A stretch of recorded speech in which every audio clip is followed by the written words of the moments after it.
Muy buenas noches, una vez más desde los estudios centrales de Espacio Baradero. Aquí atrás está la exposición de Álvaro Busto. Invito a todo el mundo a que venga a verla. Simplemente estoy esperando a una persona amable y simpática a que venga a decirme si se escucha. Álvaro, ¿esto se escucha? Álvaro, dime que sí. Y empezamos. Álvaro, una persona amable y simpática que me diga si esto se escucha. Muchísimas gracias, Álvaro. No sé cuánto tiempo ha tardado entre que lo ha escrito y ya ha llegado, pero eso es bueno que lo pensemos.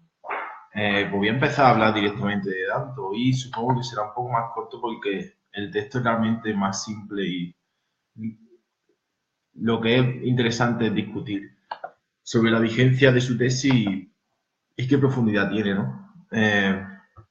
Me gustaría darle un poco de coherencia al seminario en su conjunto y para ello deberíamos reflexionar de dónde venimos, ¿no? O sea, Foucault de cierta forma nos sitúa en el paradigma ideológico de la modernidad, nos pone sus dificultades, sus contradicciones y su ímpetu. Y quizás la tesis más interesante que podríamos haber sacado allí es cómo la modernidad impone un nuevo modelo de sujeto y de cierta forma te invita a una creación artística de tu propia individualidad. Partiendo de aquí, después hemos ido a Tartakiewicz y es muy interesante comparar el texto de Tartakiewicz con el de Danto, ¿no? Si recordamos el último día, al final del texto se veía como Tartakiewicz decía algo como que quizá esta definición de arte ya ha muerto, pero no se sabe muy bien si ha pasado o no. Eso está escrito en el año 78, si no recuerdo mal, y Danto señala después que esta muerte del arte se ha producido incluso una década antes, ¿no? ¿Cuál es la gran diferencia? Y algo muy importante para situarnos a nivel de contexto.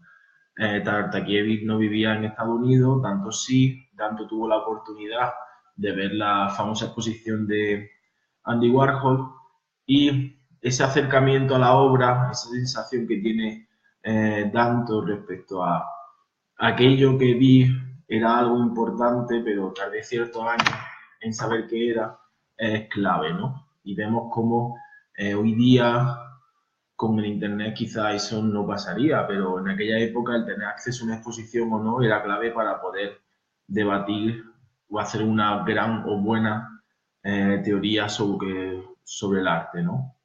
Y quizá eso sea un contexto ahí bastante potente y ver cómo el acercamiento a una obra de arte puede ser clave a la hora de hacer tu teoría, ¿no? Que durante casi toda la historia el tener acceso a un documento, a un archivo, ¿no? Ha sido clave para que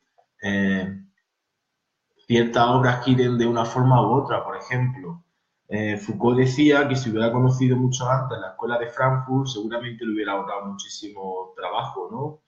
Y fíjate, ¿no? Eran muy afines, pero aún así el no tener conocimiento de ello hace que gente de diferentes lugares trabajen en la misma línea, pero no se da cuenta y no hay un reconocimiento mutuo de lo que pasa, ¿no? Centrándonos en el tema, básicamente lo que voy a hacer es comentar un poco los datos biográficos de Danto, ¿no? Básicamente voy a ir a la Wikipedia, ¿no?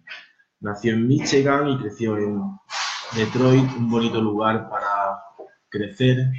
Miguel Ángel me ha traído provisiones.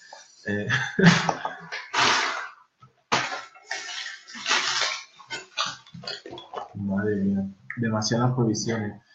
Y Detroit quizá era un lugar bastante interesante para crecer en aquellos años, porque realmente vio el fin de la industria, ¿no? Como Detroit moría sobre sí misma. Es muy interesante ese hecho, ¿no? Luego estudió en la Universidad Estatal de Wayne. Esto no tiene nada que ver con Batman, pero es bastante gracioso. Y algo muy interesante es que se graduó en la Universidad de Columbia y luego viajó a la Universidad de París con una beca Fulbright, es decir, era realmente muy bueno lo suyo. Y cuando regresó a Columbia ejerció como profesor allí y ya inició toda su carrera como filósofo y como crítico, ¿no? El pensamiento de Danto es profundamente hegeliano, realmente trabaja muy bien toda su parte estética y quizás deberíamos hacer un puente con la tradición y leer a Hegel en algún momento de este seminario, pero quizás sea una bomba muy grande, ¿no? Pero no podemos olvidar a los grandes de la filosofía, ¿no?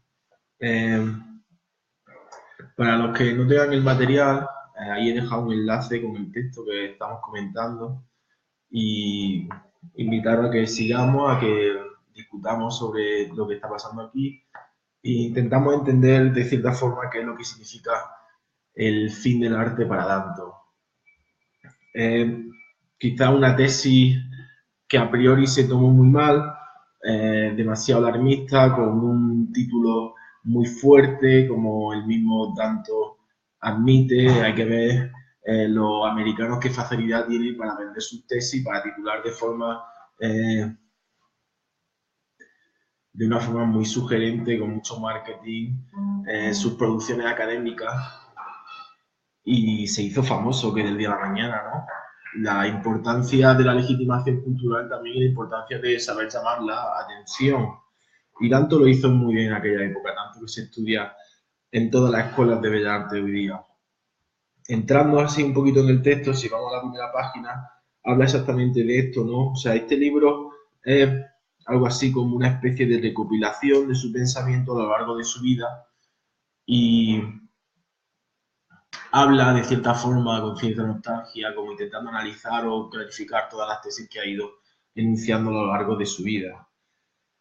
He elegido este capítulo 2 porque creo que condensa perfectamente su tesis del fin del arte, pieza central de su pensamiento. Quizás las soluciones que da, él define o tiene una definición institucional del arte en la que son los agentes externos los que legitiman al artista y a la vez el artista juega a cierta cosa que tiene en relación con la tradición, pero de cierta forma su definición se le queda muy circular y no es capaz de dar buen argumento de si hay algo más aparte de agentes externos lo que legitiman que un artista sea artista, ¿no?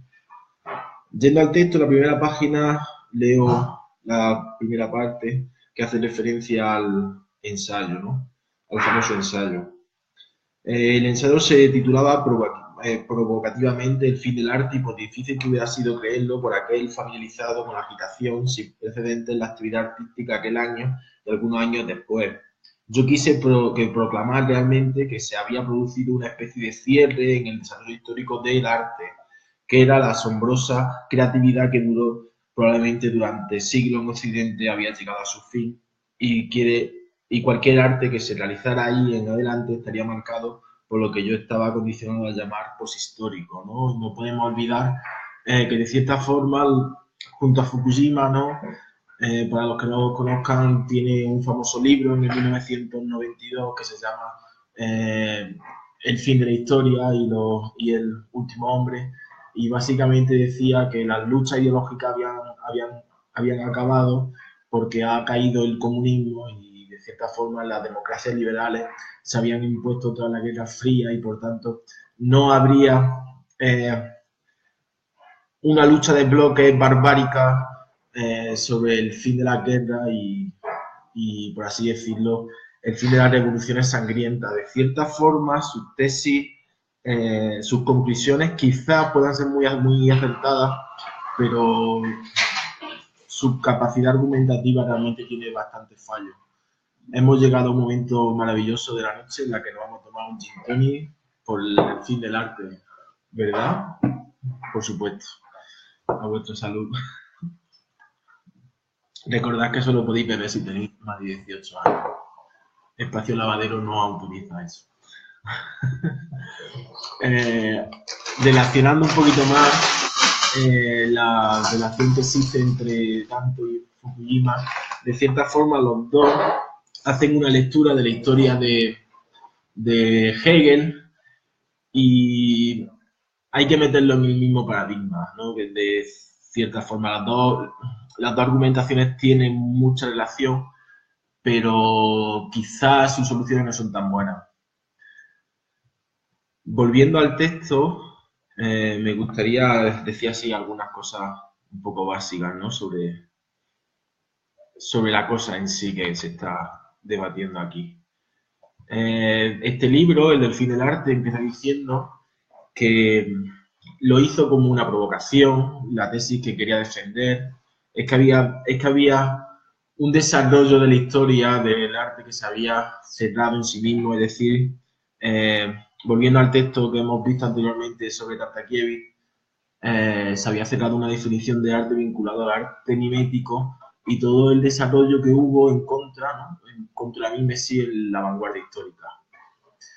Todo este programa artístico, esta defensa de un tipo de arte, se acabaría y durante los años 80 y 90 hubo una gran especulación en el mundo del arte y las colecciones de arte. Pero la tesis del fin del arte no tiene relación con el convulso mercado artístico que se creó en los años 80 y esto es muy importante porque realmente mucha gente lee que le criticó en su época que cómo se ha acabado el arte si nunca ha habido tanta economía relacionada con el arte, ¿no? Claro, aquí hay realmente un debate filosófico sobre la definición impuesta o dominante que hay en el arte y no tanto si hay producción artística y cómo se legitima y cuánto movimiento capital económico mueve. Danto se preguntaba cómo puede confirmar su tesis del fin del arte y señala lo que ocurrió en 1984. Y de cierta forma esto es un juego argumentativo muy gracioso que está en la página 44 y 45, en la que compara cómo nos ha llegado al fin del arte, porque realmente la novela de George Orwell, la de 1984, nunca se cumplió. Es decir, hace el juego lógico de que hay un argumento a favor de su tesis porque no sucedió en 1984. De hecho, hay ciertas zonas en esto, pero quizás sí ha sucedido, ¿no? Las circunstancias de un colapso mundo artístico de 1964, por el contrario, parecía sostener enteramente una tesis del fin del arte. Pero como intentó explicar él mismo, el colapso es casualmente independientemente de que explique el fin del arte. Y se puede pensar que el mismo mercado que desplomado es compatible con un periodo robusto de producción artística. Pensemos, por ejemplo, en el barroco español, ¿no? Una hambruna súper grande, una economía que es nefasta, un pueblo que pasa hambre, muchísimas enfermedades, muchísima devastación, pero así hubo un momento dorado en la historia del arte español, ¿no? El hecho de que la economía artística no avance no implica que la producción artística no exista. El fin del arte, tal y como concibe Danto, tuvo lugar antes del mercado. Antes tuvo, o sea, el fin del arte lo sitúa muchas décadas antes de cuando publica este artículo, ¿no?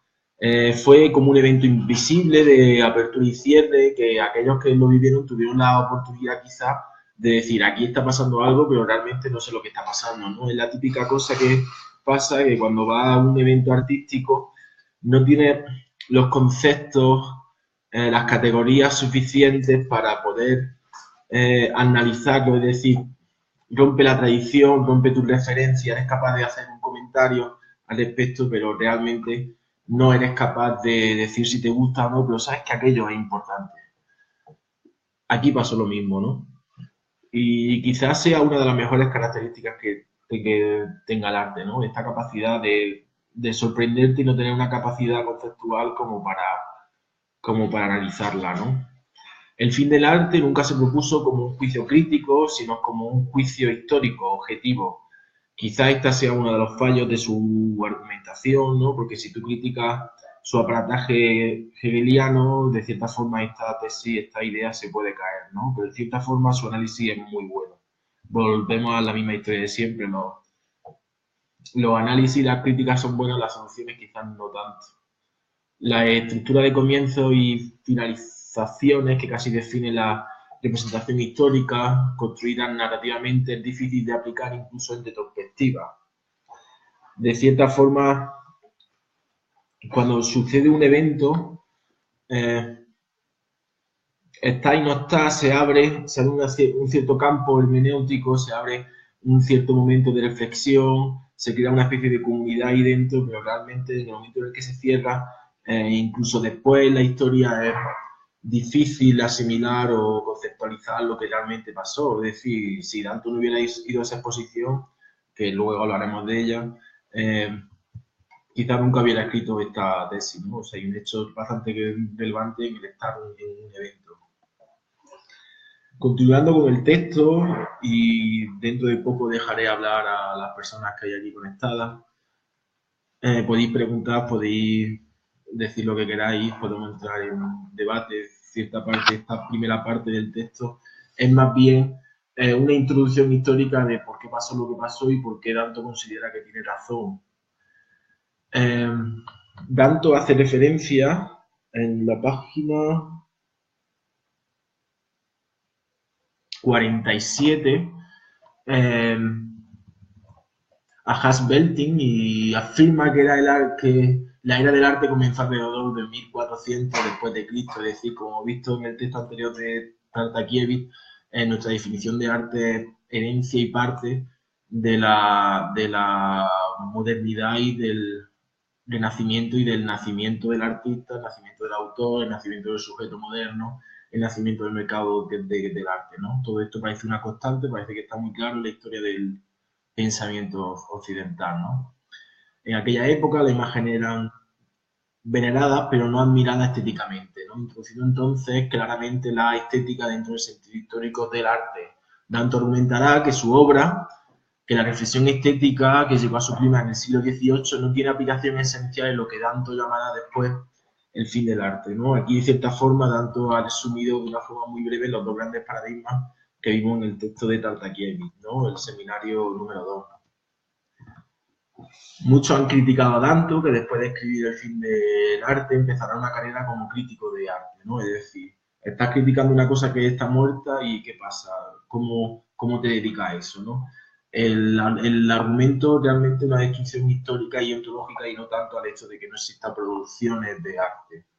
Parece que si la afirmación histórica era cierta, en breve la práctica podría ser imposible por falta de tema.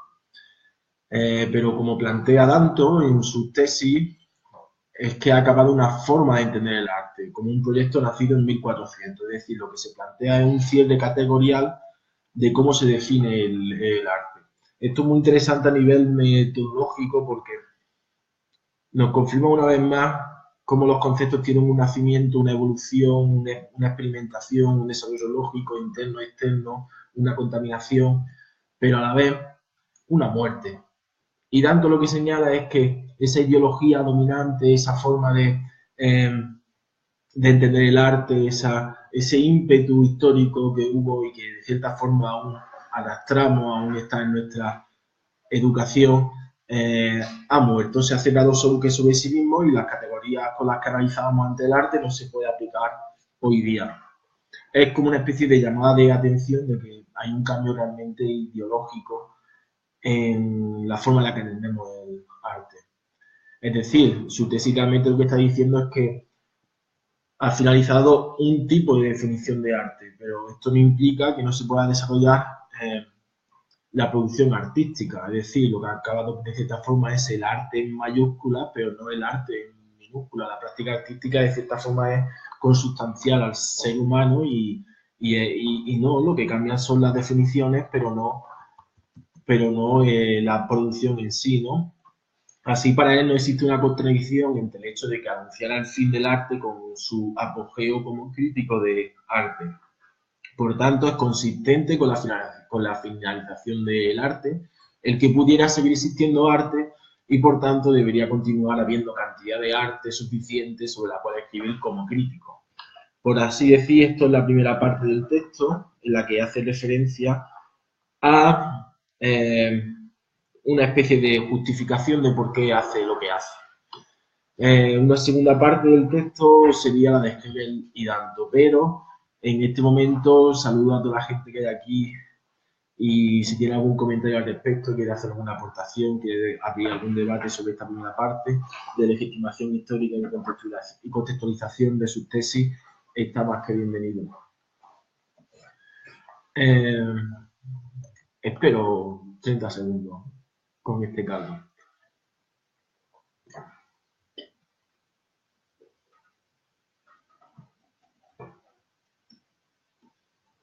Bueno, viendo que las preguntas abundan de sobremanera, voy a continuar con esta segunda parte, que empezaría en torno a la página 51 del texto, y en el que empieza a poner en juego sus referencias históricas a las que se enfrentan, a las que intenta superar, y su pozo filosófico, que es una mezcla entre Hegel, Kuhn y cierta filosofía del lenguaje, ¿no?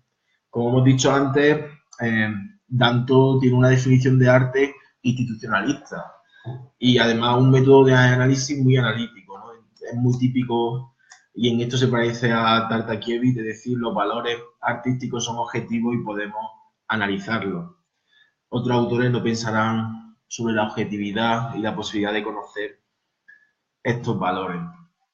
Aquí habla de una pieza fundamental, un artista realmente muy prolífico como es Art Reinhardt.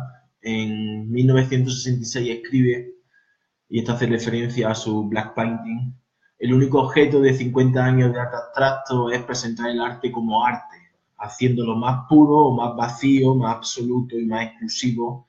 Hay solamente un arte. Esa tesis la podía encontrar aquí en el texto tal cual. Y parece que el punto de partida es el diálogo que entra con el fin de la teoría formalista en Estados Unidos. Tenemos que empezar la gran influencia que tuvo como crítico Greenberg y todo el proyecto que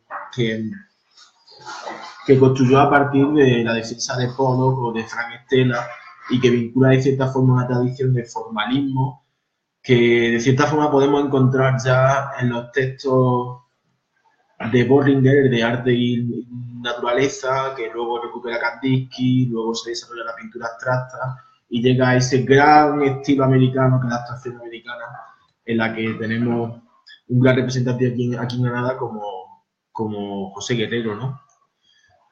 Reinhardt confiaba en sus pinturas negras, mates, cuadradas, son las que para él consideraba son esencialmente el arte. Realmente lo que está proponiendo Reinhardt es un programa ideal de lo que debería ser el arte. Por así decirlo, volvemos a las tesis que anunciaba Tartakiewicz.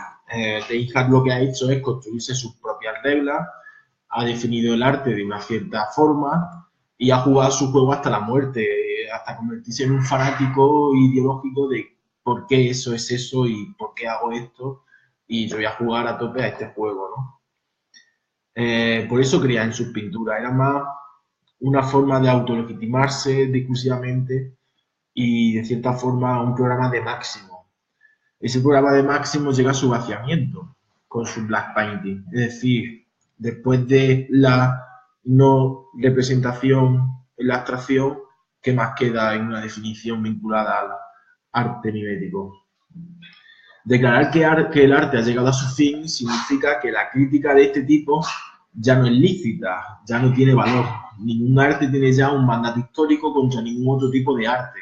Esto también está en Tartakiewicz, es decir, ningún movimiento, ningún estilo, ningún empoderamiento de una forma de qué es arte para tanto, y quizás es algo que ya tenemos muy asimilado en nuestra sociedad, en el mundo cultural artístico, no tiene ninguna prevalencia, ningún lugar privilegiado frente a otro.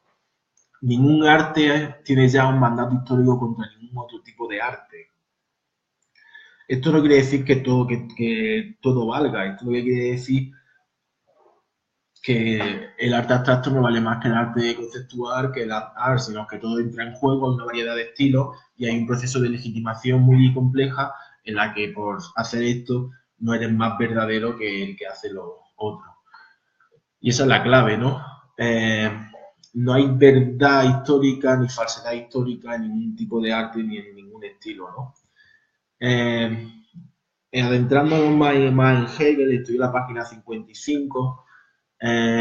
Por resumir un poquito el pensamiento de Hegel, Hegel realiza un análisis del espíritu de la historia, establece un análisis a partir de los protagonistas que han escrito esta historia, ¿no? Habla del caballo, habla de los protagonistas, los grandes personajes que han hecho la historia, ¿no?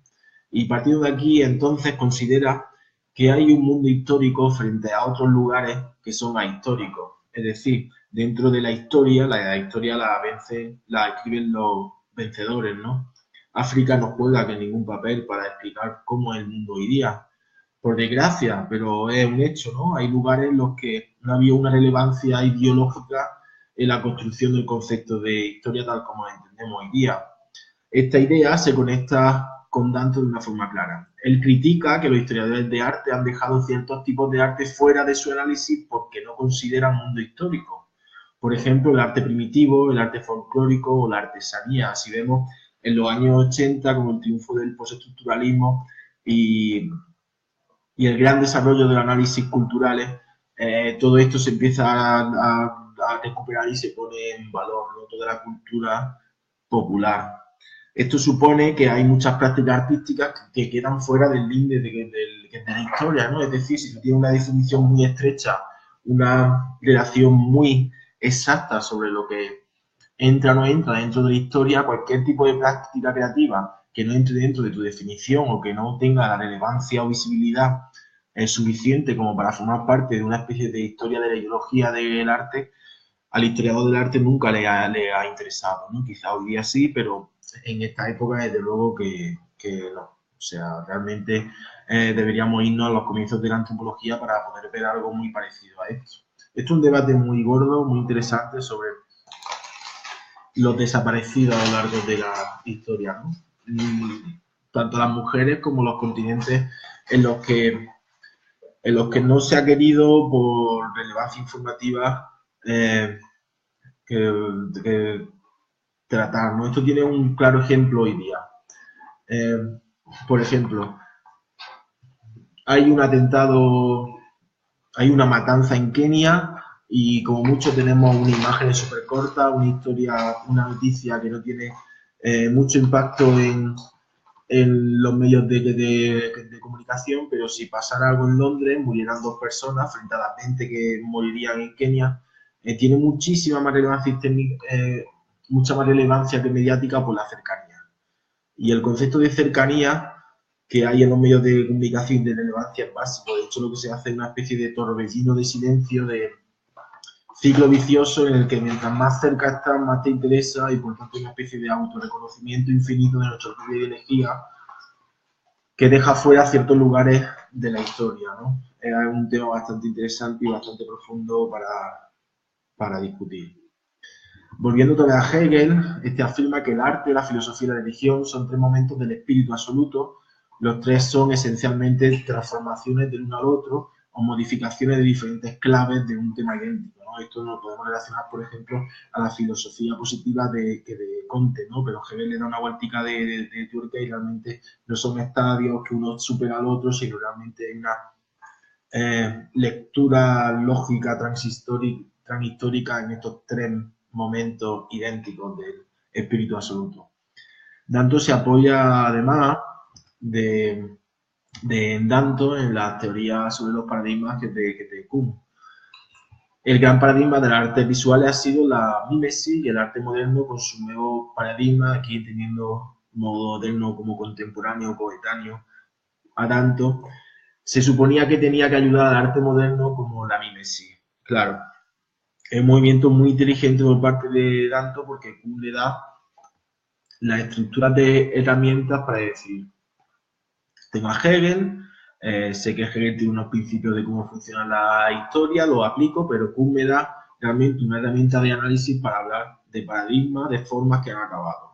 Juntando Kuhn y Danto, el fin del arte es el fin de un paradigma para entender el arte. Esto no quiere decir que no haya otros paradigmas, tampoco quiere decir que no haya un proceso de legitimación para crear un nuevo paradigma. La cosa es hasta qué punto podemos ser conscientes del paradigma en el que vivimos y no estamos en una especie de momento gaseoso ideológico en el que no está muy claro cuáles son las reglas del juego. La pregunta también es si alguna vez ha estado clara las reglas del juego y no podemos verlo a posteriori a que hemos estado jugando, ¿no? Continúo con el texto.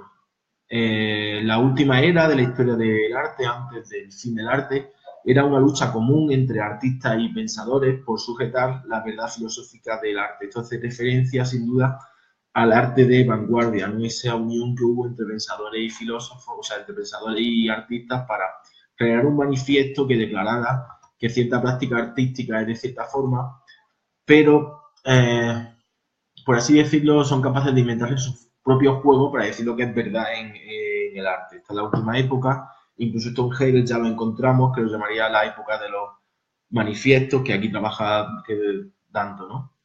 Así, estos movimientos, la vanguardia histórica que surgieron en el siglo XX, tuvieron muy pocos años de vida, incluso muchos de esos meses. Su influencia se alargó mucho más, incluyendo el expresionismo abstracto americano, pero lo que hoy no hace nadie es celebrarlo, defenderlo como el significado de historia del arte. Es decir, lo que ha acabado de cierta forma es la militancia frente a una definición. Esto tiene una vueltica de tuerca muy interesante y voy a desviar un poquito del texto porque es un debate que le estoy dando la vuelta y a ver qué podemos sacar al respecto. Por ejemplo, en literatura, casi todos los gran literatos que hay hoy día, su profesión es la docencia y la investigación. O sea, hasta hace relativamente unas décadas, el principal trabajo de un periodista, perdón, de un escritor era el periódico, ¿no? Pero ha habido un traslado del escritor a la academia y ya se han dejado atrás los grandes intelectuales que había en los medios de comunicación. ¿Qué es lo que ocurre? Que si tú eres un artista, está la docencia y la investigación, lo que está pasando de cierta forma es que las producciones hoy día en literatura son mucho más densas. Esto pasa igual en las artes plásticas, ¿no? Prácticamente casi cualquier persona que se dedica al arte, su única vía es prácticamente la docencia. ¿Qué opinas de esto, Miguel Ángel? Una triste realidad. Que es una triste realidad, ¿no? Que realmente pasa, ¿no? Que parece que una de las pocas vías que hay, si eres artista, es la docencia. Pues de cierta forma está pasando algo muy curioso, y es que al dedicarte a la docencia y a la investigación, tu obra es mucho más conceptual y mucho más potente porque trabajas con mucho más referentes. Esto en literatura se ve súper bien, ¿no? Como cada vez la literatura es incluso más metareferencial, hay mucha más referencia a la historia de la literatura, incluso a hacer debates o relaciones con la cultura en general, de cualquier tipo, y de cierta forma la novela contemporánea es mucho más densa. Si ya se está bajando las ventas y lo que está haciendo escribiendo de novelas de este tipo es, de cierta forma, cerrar el público objetivo, ¿no? Porque que necesita un público mucho más especializado para poder leer y valorar eso, ¿no? Se crean dos grandes paradigmas, ¿no? Una literatura de un nivel intelectual muy alto y una literatura muy fácil, muy mainstream, como para consumo, que es popular, ¿no? De cierta forma, estamos viviendo en una época en la que las tesis de Adorno están totalmente en boca. O sea, realmente debemos pensar si no estamos en un momento posterior a la vanguardia, en la que se está haciendo más vanguardia que nunca, pero partiendo de la idea de que no podemos alegrarnos, no podemos defender eh, nuestra idea de lo que es el arte. Quizás esto es mucho más exigente que lo anterior, porque lo anterior tú tenías un manifiesto en el que te decía, este arte es así, y yo hago esto porque está este manifiesto y lo dejo claro. Pero en cambio ahora tenemos producciones con un nivel conceptual, con una densificación de referencia muchísimo más alta, pero no hay unas reglas claras de cómo interpretar eso, ¿no? Nos estamos creando una especie de islas temáticas en el que cada uno hace lo que cree conveniente, y para conocer una obra no hay grandes movimientos, sino que tienes que introducir realmente en su obra y empezar a hacer una especie de antropología de por qué hace lo que hace, y se crea realmente una gran distorsión, una gran distancia entre el productor y el que consume. hablando con lenguaje súper... O sea, realmente lo que está viendo cada día más es una incomunicación, ¿no? Cómo somos capaces de comunicar que densificando, ¿no? Creo que ahí los artistas postmodernos dieron la clave. Creo que La La Land es un gran ejemplo de esto. Por un lado está una lectura super mainstream, un maldito espectáculo increíble. La La Land técnicamente algo espectacular, algo realmente es que es impresionante. A nivel técnico algo impresionante, súper bien hecho y es que lo disfruta. Pero el público que es especializado en musicales va a estar viendo la película con todas las referencias que hay a la historia que del cine y de los musicales en Hollywood. Esto permite una doble lectura, que deja que contentos tanto al público especializado como al público en general. Claro, esto es una obra de un montón, ¿no? Pero bueno, a mí me parece un tipo de obra que puede salvar esas dos cosas, ¿no? Puede tener un debate intelectual fuerte respecto a sus referencias, pero realmente es una película accesible al público en general. No sé qué opináis de esto, las super tres personas que esté viendo aquí, pero bueno, creo que un ejemplo de cómo puede ser el sentido para luchar sobre esto. Esto es una digresión tremenda. Si alguien quiere aportar algo sobre este debate, voy a esperar 20 segundos.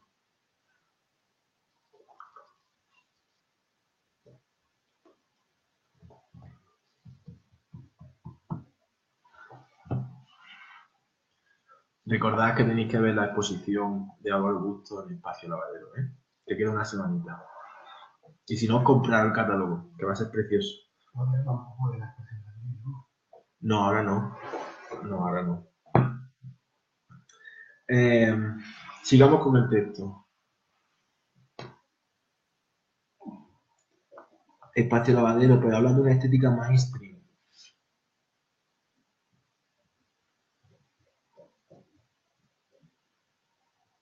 Es una buena pregunta.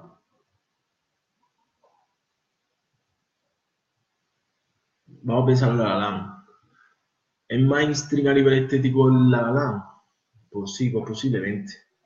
Pero a nivel de una segunda lectura de capa de referencia es realmente muy difícil captar toda esa referencia.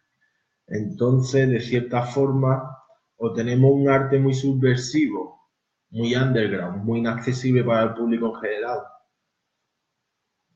pero por otro lado tenemos un arte de consumo, quizás la clave es esa, la estética mainstream, como se dice por aquí.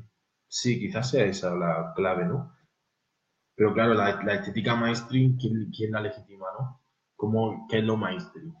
Ayer vi un documental súper interesante sobre el juego de rol de Mundo de Tinieblas, ¿no? Y toda la influencia que tuvo en los años 90 y en los 2000, ¿no? Y cómo a partir de los años 90 y 2000 empezaron a copiar el Mundo de Tinieblas por todos lados, como Blade, Underworld, True Blood, ya es que ahí lo esconde, ¿no? Pero claro, esto nace desde el underground, pero explota porque fue capaz de poder imponer una estética muy novedosa que la gente fue capaz de captar porque se sentía muy identificada, ¿no? Esto va muy a favor al hecho de que muchas producciones artísticas y estéticas son productos de la misma necesidad que hay en el ambiente.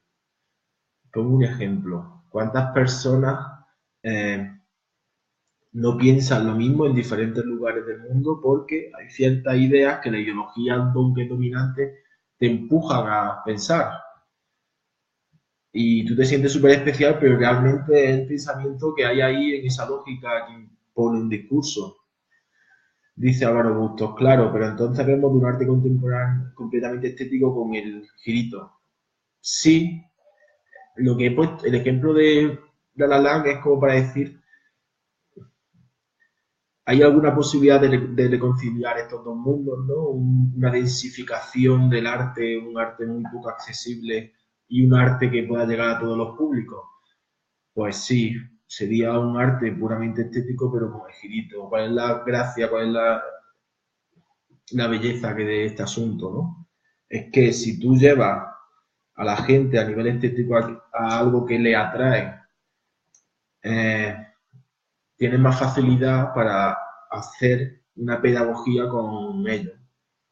Es decir, si ya por sí algo le gusta estéticamente, pero tiene una densidad de referencia súper grande y tú le empiezas a mostrar esa referencia, va a evolucionar el gusto estético de pura estética a un acercamiento de goce intelectual de la obra. Esto es como cuando tú ves una obra y te gusta y te la empiezan a explicar y te gusta más, pues algo así. Quizás sea una buena herramienta de educación estética, porque de una primera entrada no interpone una distancia entre el entendimiento y el disfrute de la obra, ¿no? Quizás lo más interesante es cómo hacemos estas dos cosas a la vez, ¿no? Sí, creo que se ha entendido. ¿Te ha quedado claro, Álvaro? Vaya parrafada me estoy pegando hoy. Pero ya queda poco, ¿eh? Hoy queda poco. Vamos directamente a Hegel. Respecto a la edad de que, bueno, vamos a hacer un pequeño inciso sobre la edad que de los manifiestos. La filosofía se introdujo en el mundo del arte. Aceptar el arte como arte significa aceptar la filosofía que lo legitimaba, ¿no? La filosofía que consistía en un tipo de definición de lo que de verdad era el arte, ¿no? Era más un manifiesto, o sea, no era tanto una defensa racional de algo, sino una especie de ver el espíritu que había ahí en juego.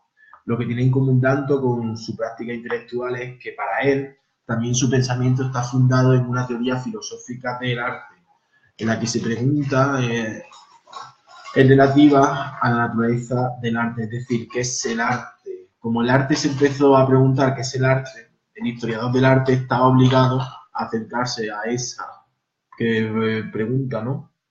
Es la trampita que pone que es la vanguardia, ¿no? Si la vanguardia empieza a hacer una referencialidad, jugar con las mismas reglas de lo que es el arte y empezar a jugar con la definición del arte, que es una actividad profundamente filosófica.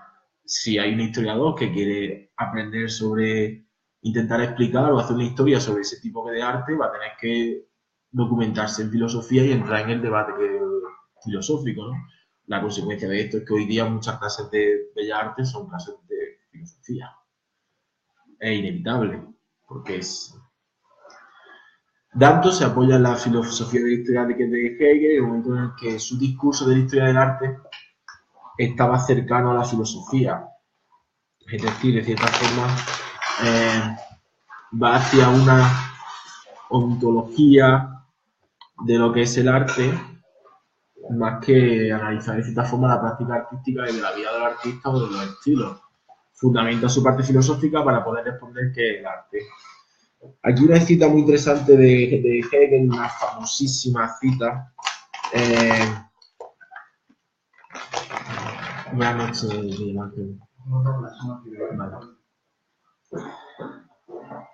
Vale. Página 52. Bajo todos estos aspectos, el arte, por lo que se refiere a su destino supremo, es y permanece siendo para nosotros un mundo pasado. Con ello, también ha perdido para nosotros la auténtica verdad y vitalidad. Si antes afirmaba su necesidad en la realidad y ocupaba el lugar supremo de la misma, ahora se ha desplazado más bien a nuestra representación. Lo que ahora despierta en nosotros la obra de arte es el disfrute inmediato y a la vez nuestro juicio, por cuanto corremos a estudiar el contenido, los medios de representación de la obra de arte y la adecuación o inadecuación entre estos dos polos. Por eso, el arte como ciencia es más necesario en nuestro tiempo, que cuando el arte como tal producía ya una satisfacción plena.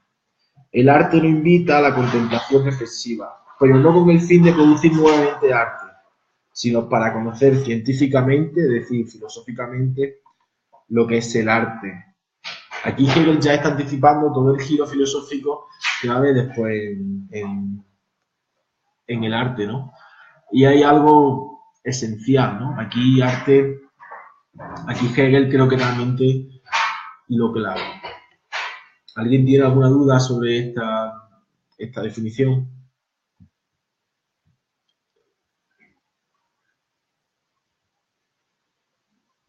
Bueno, voy a continuar.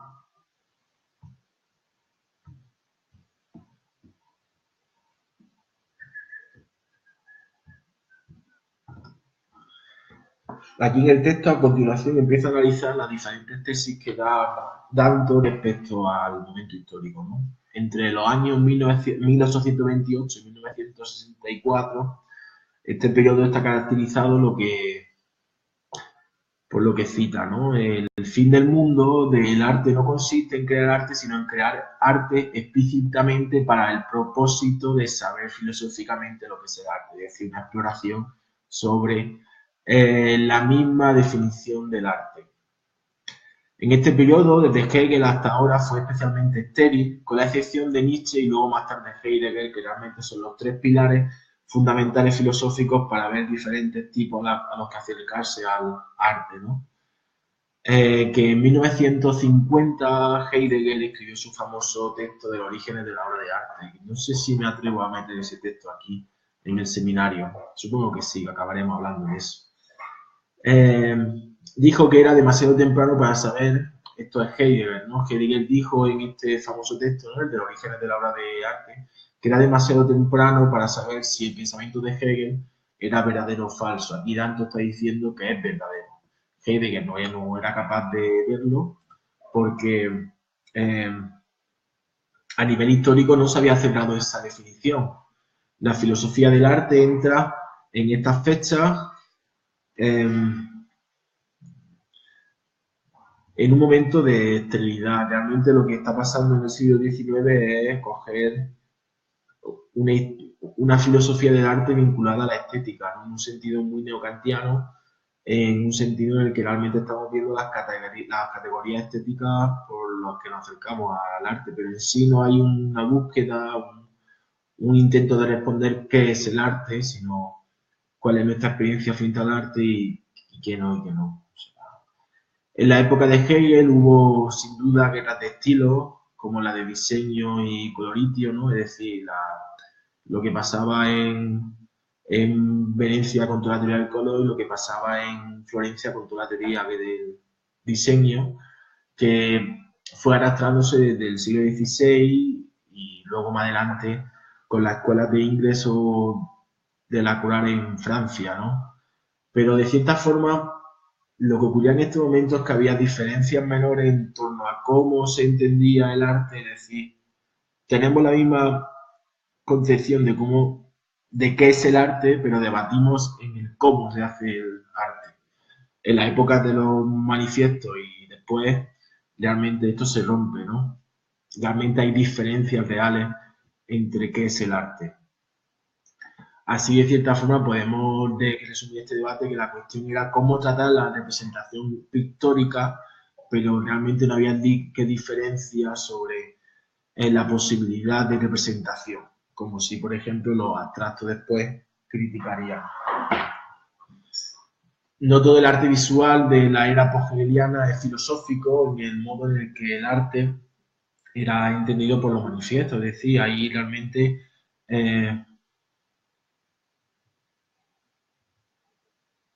una sensibilidad de respeto a diferentes producciones de tipos de arte, ¿no? Es decir, las definiciones se van ampliando, pero algunas se van cerrando y otras no, y en un mismo periodo de tiempo podemos ver diferentes tipos de definiciones, ¿no? Así se puede decir que muchos de ellos alcanzaban lo que Hegel denominó gozo inmediato, lo que quiere decir que el gozo no está mediado por ninguna teoría filosófica, por así decirlo, lo que hemos dicho antes aquí, ¿no? Como una estética mainstream. Que quizás no hay que llamarla así, ¿no? Pero sí, creo que es más correcto llamarlo así, ¿no? Gozo inmediato o gozo mediado por la teoría, ¿no? O por el concepto. Otro ejemplo que pone aquí Danton para defender esta tesis es que el mero hecho de que haya terminado el comunismo como movimiento histórico mundial no implica que no siga existiendo comunistas en el mundo. Volvemos a la tesis de Fukuyama, volvemos a la idea de que se ha cerrado a sí mismo una categoría de arte, pero no la práctica artística, ¿no? Actualmente hay gente que todavía desarrolla experimentos filosóficos, modernistas en arte, pero la profunda verdad del presente histórico se vincula con el fin de la edad de los manifiestos, porque la premisa subyacente en los manifiestos del arte es filosóficamente indefendible hoy día. Es decir, si hoy vemos a una persona diciendo esto es mi manifiesto del arte, esto es el arte único y verdadero, tú dirías, ¿dónde vas a quedar un flipado? O sea, tampoco te vengas así, ¿no? Parece que lo que realmente nos estamos dando cuenta que esa militarización, esa defensa que es militante de una definición de arte hoy día no tiene ningún sentido, ¿no? Un manifiesto singulariza el arte que justifica como el verdadero y el único arte, como si el movimiento que expresara hubiera hecho un descubrimiento filosófico de lo que es realmente el arte y su esencia. Pero el verdadero descubrimiento filosófico es que no hay un arte más verdadero que otro y el arte no debe ser de una sola manera. Así, todo el arte es igualmente e indiferentemente arte. Cuando los manifiestos competían los unos con los otros, lo hacían declarando que era arte y que no. Hoy día esto no tendría sentido. Danto propone un giro metodológico a la hora de abordar esta discusión. Él dice que preguntarse por lo que es el arte hoy no ha llegado a ninguna postura concluyente. La pregunta que hay que hacerse desde la teoría o de un posicionamiento más comprensivo es ¿qué hace la diferencia entre una obra de arte y algo que no es una obra de arte cuando no hay una diferencia perceptual interesante entre ellos? Y esta sería la tercera parte de este capítulo 2, ¿no? Cuando ya empieza a hablar de su relación con los video box de Andy Warhol. De cierta forma, aquí está presentando un concepto fundamental en su pensamiento, ¿no? Repito la pregunta, ¿qué hace la diferencia entre una obra de arte y algo que no es una obra de arte cuando no hay una diferencia perceptual interesante entre ellos? Es decir, está hablando de lo indiscernible, es decir, algo que se nos presenta en apariencia como algo que no es una obra de arte, pero que realmente es una obra de arte. ¿Qué diferencia ese objeto artístico de algo que no lo es? Esto, tirando de la tradición, es decir, ¿por qué el botellero de Duchamp es una obra de arte y un botellero que se encuentra en otro lugar no lo es, ¿no? Es todo la entrada del sistema productivo de seres al mundo del arte. Como dirá Danto aquí, estaremos ya por la página 56 del texto. La clave del asunto está en preguntarse por la Brillo Box de Andy Warhol, que se vio en la galería Stable de la calle 74 en el año 1964. Esta fecha es el fin de la era de los manifiestos para Danto, y tiene buenos motivos para pensarlo. Muchos dijeron entonces que aquello no era arte, pero para Danto sí lo fue, y fue un impulso que le hizo pensar en esta diferencia entre arte y realidad. Volvemos otra vez a lo que hemos dicho anteriormente sobre la metodología, ¿no? El hecho de que Dante estuviera allí y pudiera presenciar aquella obra que le diera un salto fue clave para la historia del pensamiento y el debate sobre qué es el arte. El hecho de la época pre-internet en la que estar o no estar es la clave. La relación y la diferencia que hay entre arte y realidad, es decir, algo así como el artificio, la ficción y la realidad, es un problema clásico de la filosofía moderna. Dos cosas aparentemente indiscernibles pueden pertenecer, al menos momentáneamente, a diferentes categorías filosóficas. Por ejemplo, cuando Descartes dice que no hay diferencia interna entre soñar o estar despierto, es decir, que una cosa no nos parezca sensiblemente igual no implica que a nivel filosófico de categorización no sea totalmente diferente. Otro debate sería qué lo hace diferente, ¿no? Hasta el siglo XX se creía que las obras de arte eran distinguibles como tales, porque son obras de arte. Es decir, realmente la capacidad de reconocimiento de que una obra de arte, de lo que no, hasta el siglo XX estaba muy claro. Es decir, hoy vamos a una galería y vemos el vaso medio lleno y medio vacío y decimos, eso es arte. Y entra el debate, ¿no? Esto cambia. Esto cambia porque Warhol entra en escena, eso no lo podemos olvidar, y no solo Warhol. Warhol realmente el que da la punta última, pero el que realmente empezó de forma fuerte con este proyecto fue Marcel Duchamp. De cierta forma peca un poco de chauvinista, un poco de no conocer la tradición histórica en torno a la vanguardia, ¿no? Vamos, que eso le interesa lo suyo. El arte no debe ser de una determinada manera especial, puede ser una caja de brillo o una lata de sopa. Para Warhol no es solo uno de los artistas que han hecho este descubrimiento, hay otras distinciones que se han trabajado, como la del ruido y la música, entre la danza y el movimiento, entre la literatura y la mera escritura, que realmente estos debates fueron contemporáneos a Warhol y están ahí en todas las disciplinas, ¿no? Que me hace especial a mí frente a algo, por así decirlo, no intencional. Para tanto, este descubrimiento, la Brillo Box, le hace recapacitar en cómo la filosofía del arte había estado secuestrada en la historia del arte. El hecho de que le pareciera la caja de Brillo Box abrió la posibilidad filosófica de poder reflexionar sobre este tema, aunque la posibilidad histórica siempre estuviera ahí. Esto significa dos cosas. En primer lugar, que en este nivel la consecuencia, recuerda la pregunta arriba, la de los indistinguibles, ¿no? ¿Cómo se distinguen las dos cosas? El arte no carga con la responsabilidad de su propia definición filosófica, es decir, un artista no tiene la obligación de decir que es el arte, es una actividad del filósofo. Esto tiene unas consecuencias muy claras. El nacimiento del comisario de arte y su triunfo, ¿no? Y por otro lado, una segunda consecuencia de esto es que en ningún modo las obras de arte necesitan parecer una obra de arte, y esto es esencial para entender hoy día la práctica artística, dado que una definición filosófica de arte debe ser compatible con cualquier tipo de arte. El arte puede ser lo que quieran los artistas y, por supuesto, a sus patrocinadores, ¿no? Más adelante en el texto podemos ver que Warhol dice en una entrevista en 1963, ¿cómo podría alguien decir que algún estilo es mejor que otro?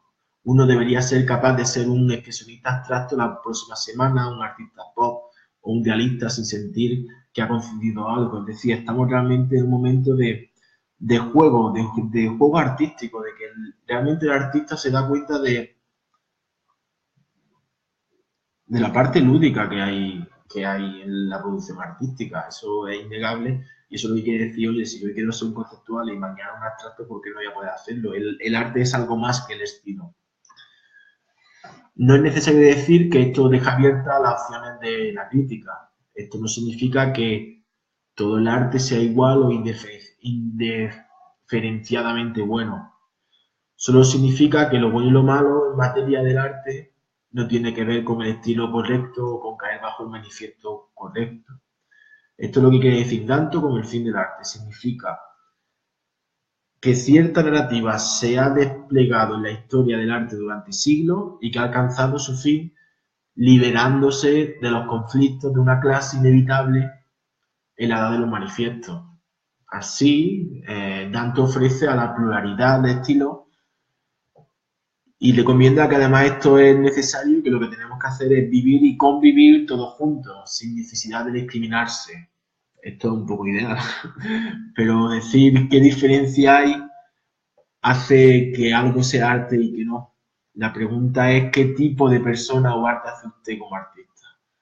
La crítica moral relativa al arte sobrevive en una era de multiculturalismo, como la crítica del arte sobrevive en una era del pluralismo. Y más o menos esto es todo lo que quería contar hoy. Se abre una ronda de discusión para las personas que quieran entrar aquí. Hoy está muy a gusto, la verdad. Y ha sido más corto, 20 minutos más corto que los demás días. Si nadie tiene nada que decir o comentar, cierro esto. Estoy teniendo frío, hace frío hoy aquí. Pero 30 segundos por si alguien quiere decir algo. ¿Alguien tiene alguna duda de lo que se ha estado hablando aquí? ¿Quiere aportar algo? Bueno, estamos en un momento de absoluto éxito interactivo. Muchas gracias a los que habéis pasado por aquí. Si os ha gustado, compartís esto en vuestro perfil y dadle a like. Y nos vemos la semana que viene. El lunes o el martes pondré el texto ya, que estoy discutiendo conmigo mismo de qué es lo más recomendable. Y nada, muchas gracias. Hasta la semana que viene. Un placer estar aquí con vosotros.